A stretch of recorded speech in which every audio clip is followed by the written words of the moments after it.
ہمارے شہر کا ایک شخص جب فوت ہوا تو اسے غسل دینے والے عالم نے دیکھا۔ اس کا داہنا کندھا ایسے تھا جیسے کہ کسی نورانی شکل والے بزرگ کا چہرہ۔ قبر میں اتارتے وقت بھی عالم صاحب نے محسوس کیا کہ اس کے داہنے کندھے سے روشنی پھوٹ رہی تھی۔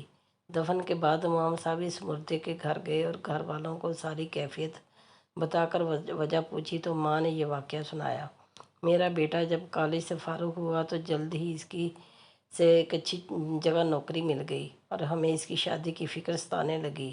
اچھی نوکری ہونے کی وجہ سے اس کے لیے اچھا رشتہ ملنا کوئی مشکل نہیں تھی۔ ہمارے پڑوس میں ایک ان دنوں پاؤں سے معذور لڑکی رہتی تھی جو ہمیشہ ہی ویل چیئر پر رہتی تھی اور بغیر سہارے کے کچھ نہ کر سکتی تھی۔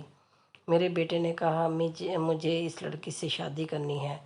میں نے اور بہنوں نے بہت سمجھایا لیکن وہ نہ مانا، کیونکہ اس کے بقول خوبصورت لڑکیوں کو رشتے ہر جگہ سے مل جاتے ہیں لیکن اس معذور سے کوئی بھی شادی نہیں کرے گا۔ آخرکار ہمیں اپنے بیٹے کی بات ماننا پڑی اور اس کی شادی اس سے معذور لڑکی سے کر دی گئی اور وہ ہر روز اپنا ناشتہ خود بنا کر اور اپنی بیوی کو کھلا کر آفس جاتا اور واپس آ کر بھی خود ہی سب کچھ کرتا۔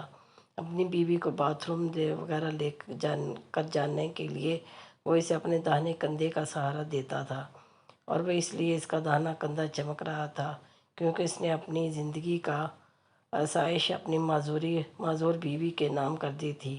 اللہ پاک ہمیں معذوروں کا احترام کرنے اور ان کی ضروریات کو سمجھنے کی توفیق دے۔